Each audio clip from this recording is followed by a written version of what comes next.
light has gone out in the universe. Worlds annihilated. Lanterns, we face an unprecedented danger. An enemy powerful enough to destroy entire civilizations. To fight this enemy, the Ring chose a human. But I don't need to tell you your duty.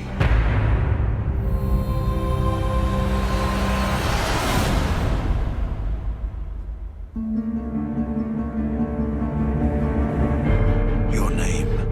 Hal Jordan. The Ring chose you. Take it. Speak the oath. Speak the oath, because everybody knows the oath. I pledge allegiance to a lantern that I got from a dying purple alien. So, this is the chosen human. The ring turns thought into reality. Its limits are only what you can imagine. The sword of human.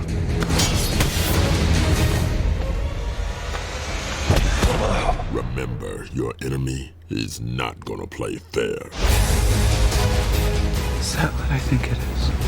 An alien life form, Doctor. The first that mankind has ever encountered. Son, we're gonna get you well again. I've never felt better in my life. They said they wouldn't have chosen me if they didn't see something I don't see yet. I see. You had the ability to overcome fear. Stay here. No problem. If you die, innocent lives will be lost. Your world will be annihilated. Help me save my planet. Fight it. Fight it with me. Brightest day, blackest night. No evil shall escape my sight. Let those who worship evil's might beware my power. Green Lantern's light!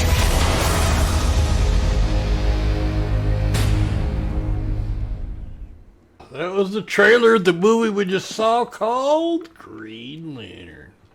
Green Lantern. Alright, so Green Lantern was playing on HBO Max and Sling. So, there you go for that. You know Rotten Tomatoes is not with 3 T's? No, it's. I don't think it is. Yeah, it's not. For some reason, that's what I hit. So that's what it tried to bring up.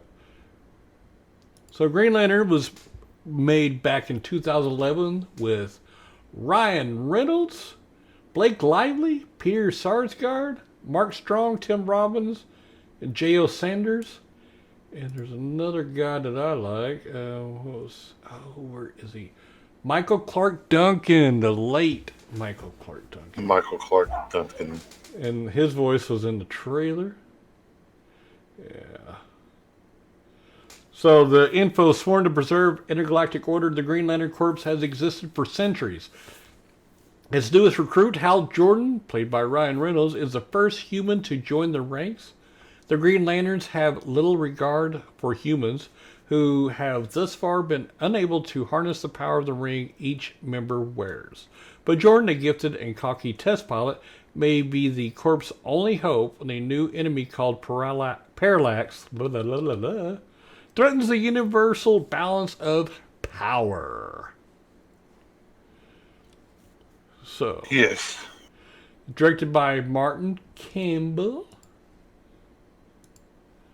Let's see. I'm going to go to a different thing. Wiki Green Lantern. Let's see here. Okay, it came up for a second, then went away. Alright, so why? Oh, nope. That is not what there we go. When you go to Wiki and put Green Lantern, you might want to watch out because it goes to the comics first. Now, I'll just let you know, directed by Martin Campbell, and what is he known for? All the way back in 73 for The Sex Thief. I don't know if you watched that one or not. No. Neither have He did GoldenEye in 95, The Mask of Zorro in 98, The Legend of Zorro in 05, Green Lantern in 11, and then a bunch of ones I haven't heard of since then. Well, The Foreigner, maybe. The Protege, Memory, and he's got to be announced Dirty Angels, where he was also a writer. He did some television back from 78 to 80 of The Professionals, 5 episodes. He went on to Minder, Shoestring, Bergerac, Riley, The Ace of Spies. Nothing.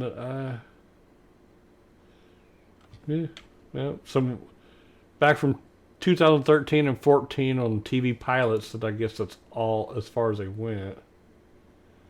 So that's kind of the direction you can kind of see in the movie from that guy. And then the screenplay was by Greg Berlanti, Michael Green, Mark Guggenheim, and Michael Goldenberg. And this is based on DC Comics. Yes, DC. Yep. Don't get that wrong with Marvel, or you're going to piss some DC people off. You might piss some Marvel people off. Especially when you talk about the movie, because, the movie was so loved. Speaking of loved, 26% on Tomato Meter, 45% on the audience score. So, would you put that as a good or is it bad? Oh no. I guess it kind of really depends on where you come from. Yeah. What background you come from as far as comics are concerned and things like that. And what actors you like. Yeah. Now, I do like Ryan Reynolds. Yeah, I'm a Ryan Reynolds fan. In case you didn't know who Ryan Reynolds was, he's done comedy, he's done series. He's actually Deadpool, if you've seen Deadpool.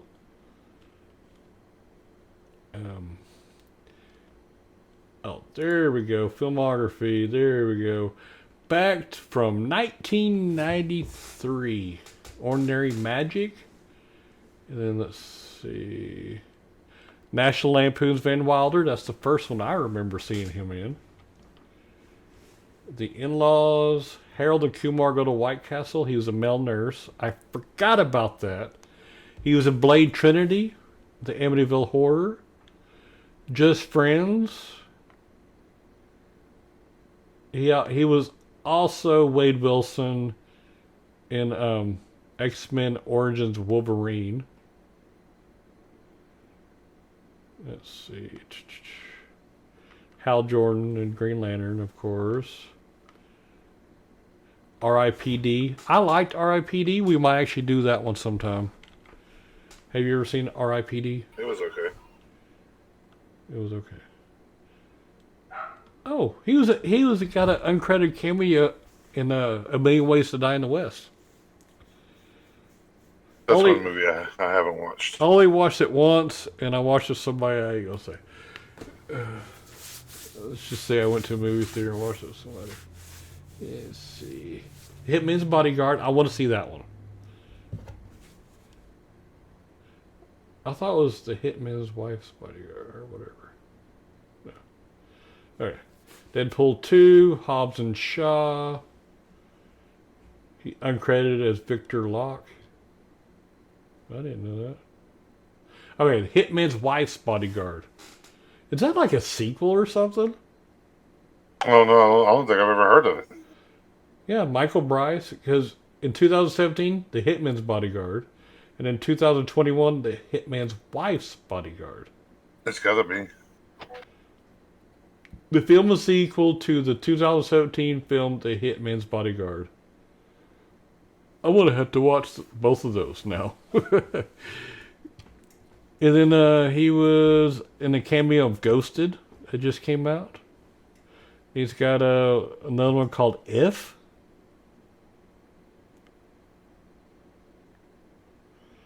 Written, directed, and produced by John Krasinski. Okay. Also producer and filming. Okay. And it's also got Blake Lively. The cute and talented Blake Lively. She probably regrets making the film, but you know. Because everybody loves this movie. Oh, yeah. Oh, yeah. Now, if you don't know who she is, she was accepted. Elvis and Annabelle. The Sisterhood of the Traveling Pants 2.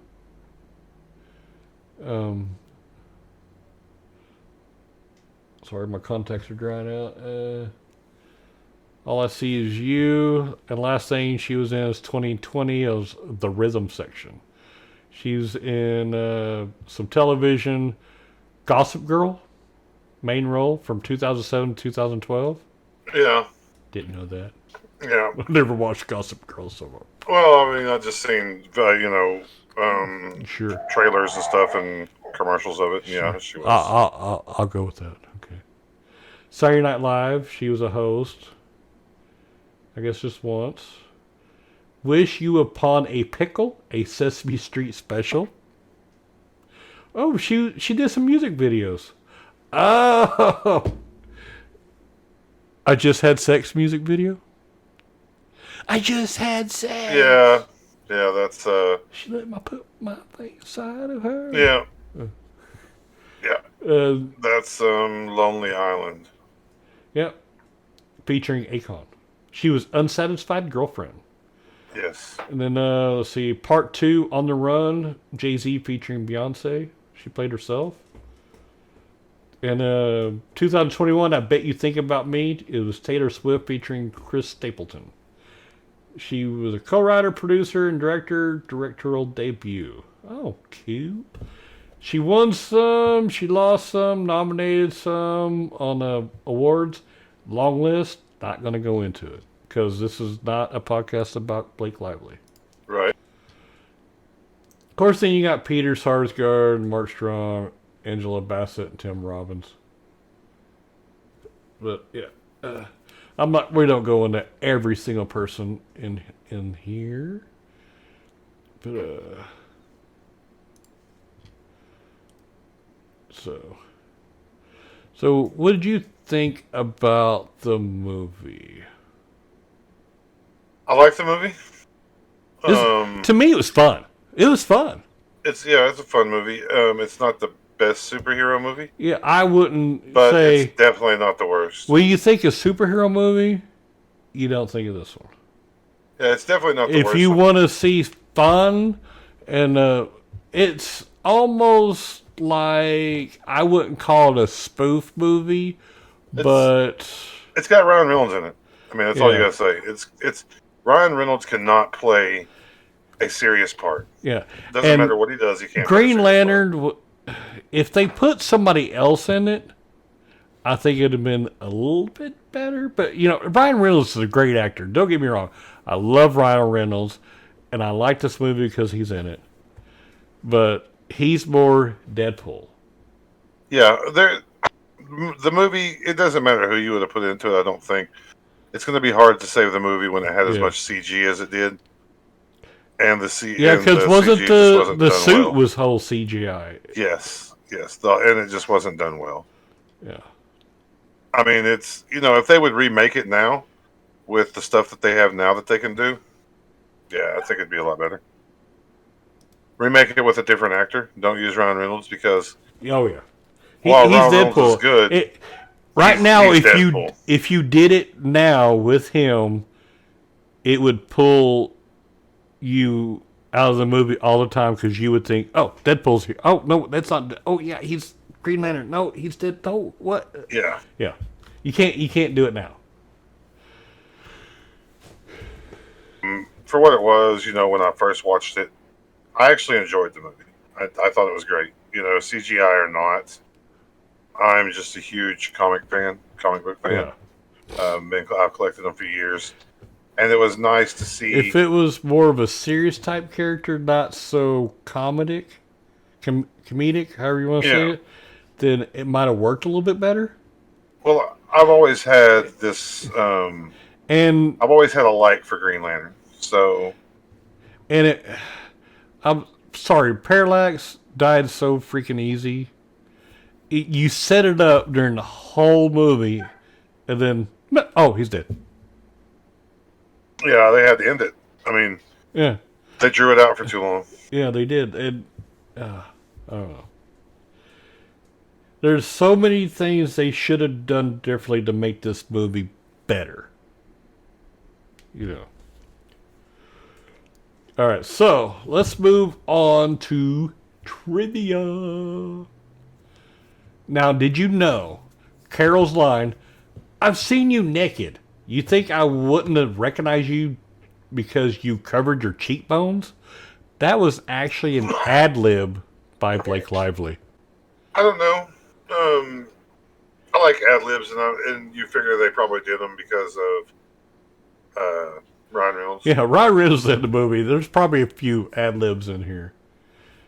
Probably. For Now, sure. the good thing that came from this movie, Ryan Reynolds did actually meet his wife, Blake Lively, on the set of the film.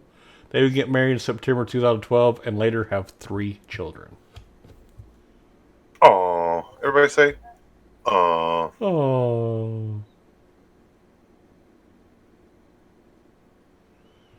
Now, Ryan Reynolds, who played the protagonist, famously hated the movie. He has admitted to having a poor working relationship with director Martin Campbell and was glad to see the film perform poorly critically and financially, as he did not wish to reprise his role as the Green Lantern. In his later movie, Deadpool, he references the Green Lantern in a negative way when he requests a suit that is neither green nor animated while being rolled into the medical room on a gurney. In the sequel, Deadpool 2, he goes back into time, preventing himself from ever taking the Green Lantern role. Yep. Yeah, he hated Green Lantern. Oh, man. And also, to prepare for his role as Hector Hammond, Peter Sarsgaard spent time with a biologist from Tulane University who he described as the most eccentric guy I could find. They both worked on preparing the lecture Hammond gives in the film. Now, this is all trivia, so. One of the Green Lantern's Rot Lop fan wears a bell insignia rather than a lantern image on his chest. This is because his world gets almost no sunlight, so he never developed eyesight. Since he has no use for colors and lights, his symbol is a F-sharp bell, which makes a tone pleasing to his species. I didn't know that. I did not know I didn't see it either. The comics vary on why the Green Lantern, Abin Sur, traveled in a spaceship when his ring could sustain him in space. The early comics say it was to prevent unnecessarily using the power on his ring. Later versions presented him with a prophecy that his ring would fall or would fail him, which coincidentally came true at the moment his ship malfunctioned.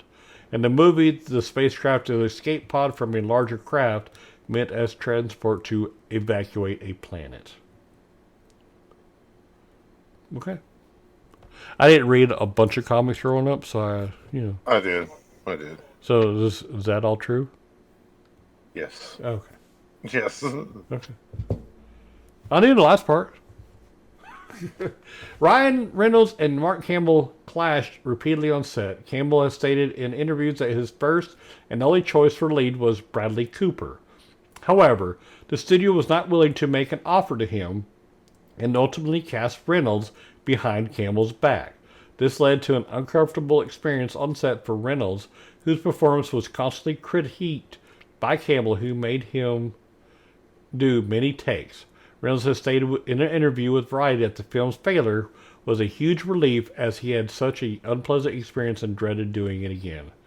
Now, that would suck if a director tried to hire somebody and they wouldn't offer it, but they get somebody else. And then that director pulled all this. I agree. It kind of sucks for both, but still. Somebody gave you a bunch of money to do something. You kind of got to do what they want you to do. Yeah, that's true. That's true. At least you got a good person doing the role. You know what I mean? They didn't Yeah, just say they could have had some nobody. Some they could have no-name or had something. me or you do it. You know? Yeah. And then we would have walked off the set. But, you know. The Green Lantern uniform is portrayed in computer-generated imagery. This was a creative move by the filmmakers who wanted the uniform not to be a real cloth outfit, but an energy construct generated by the Lantern power ring. Notably, the comics originally started with Hal Jordan having actual uniform, but later this was amended. Yeah, they could have done without all that. They would have saved a bunch of money by not doing that.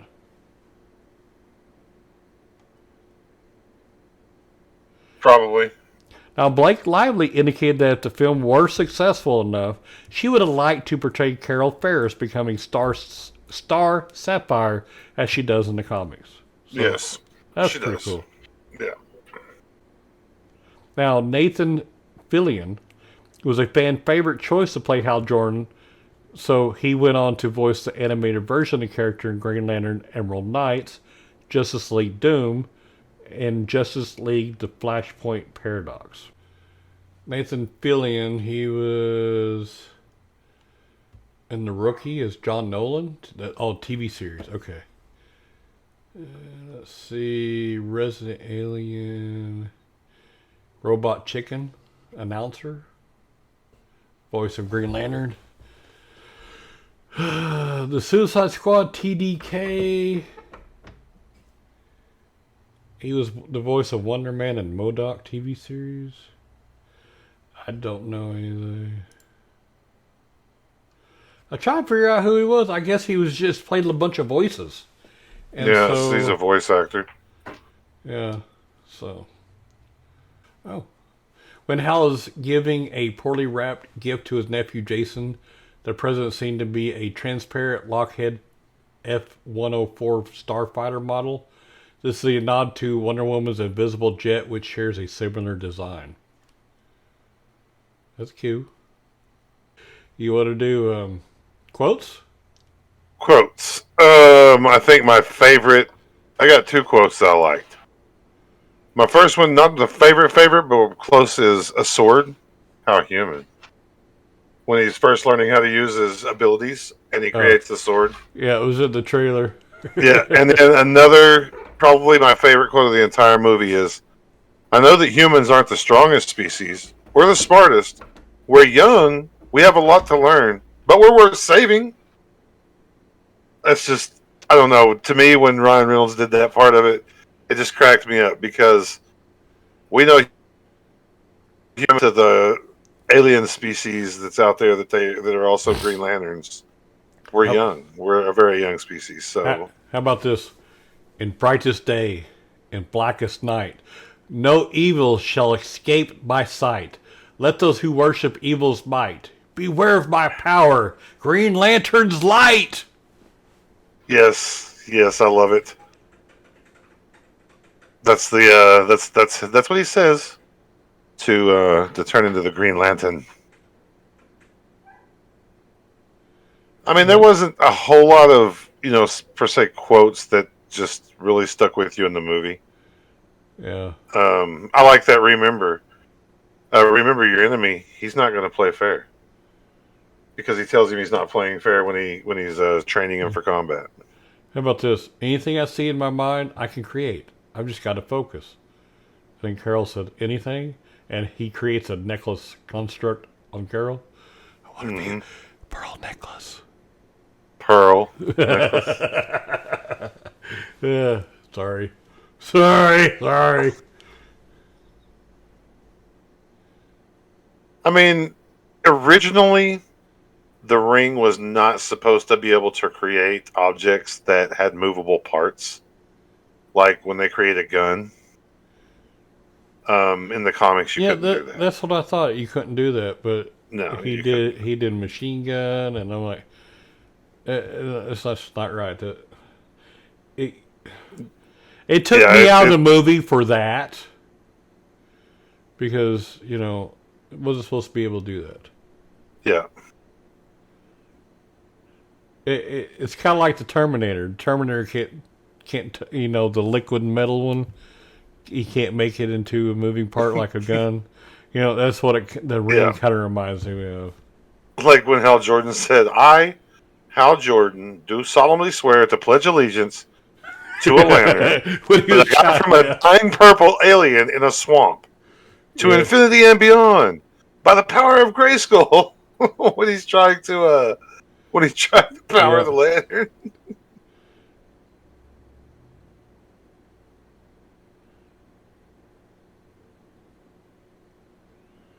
Yeah, but all right. So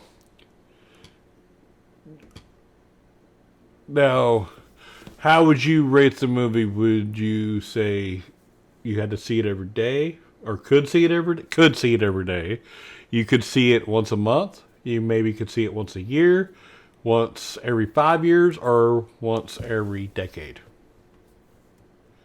or once in your whole lifetime, and that's it. No more. It's probably maybe a once a year to once every 5 years movie for me. That's exactly right. I would probably put it more than once a year or every other year. Yeah, something around that area. Yeah. Now, what kind of mindset would you suggest somebody who's first seeing the movie? What kind of mindset would you tell them to be in? Go in, don't look at it as being spot on to a comic book, but look take at everything it you know about the Green Lantern and take half of everything and just throw it away. Yeah, but kind of keep the idea of some of the stuff, but throw everything else out. I say go in happy. Go in with a happy. I mean, it's a happy movie. Kind of a early teens type of mentality. I don't. Young adults. Maybe, but teens. I think it's definitely a teen movie.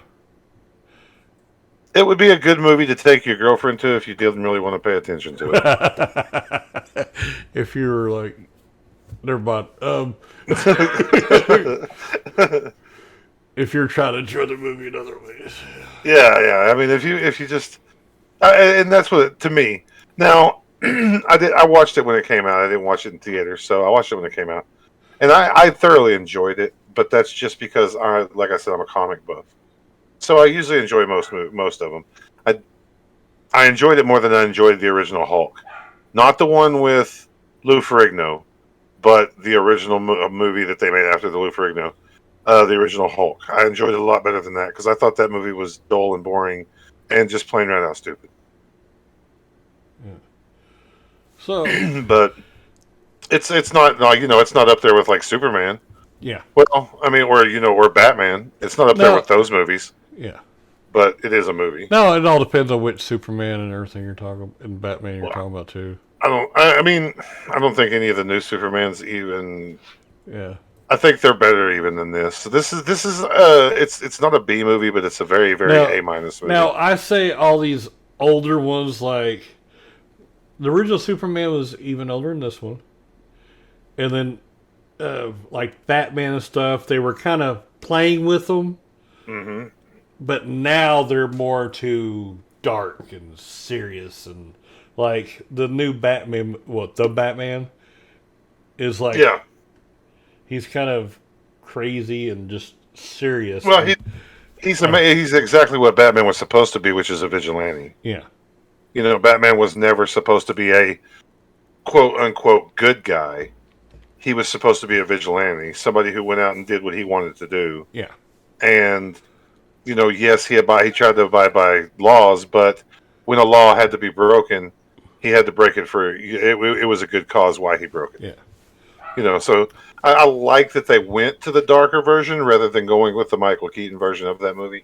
But that's a whole entire other podcast movie that we'll talk about. So, but my point is that this is not recent. This is back in the day when they were playing around and kind of, making a kid movie because a bunch of the people that were reading comic books, they were of the age to enjoy the fun.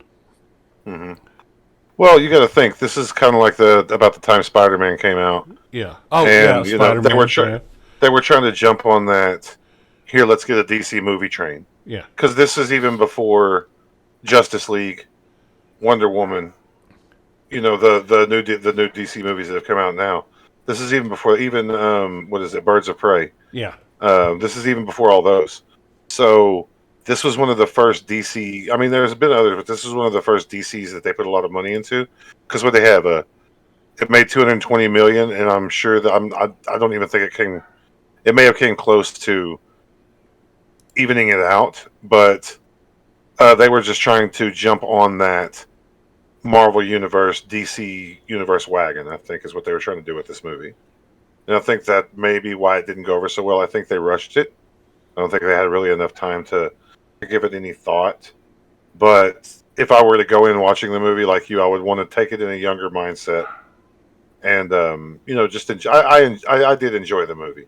I like Ryan Reynolds as an actor. He's decent. I don't think he can play a serious part, so this part may not have been for him, but he made it what it is. Whether he liked it or not, he's the reason that the movie failed or flopped. And his acting, I think, was kind of subpar in the movie. But yeah, go into it with a happy mindset that you're gonna get some comedy out of it for sure. The actual movie itself had a $200 million budget, and the movie grossed $220 million in box office. So it only made $20 million, and that's not a much. That's not a lot of money to like Warner Brothers. Yeah. All right, so next next time podcast, we're going to do Wagons East. It was John Candy's last film. In fact, they had to get other people to fill in for him because he was almost done. And we'll get into that on the next podcast. So until then, have fun watching the movies. As always.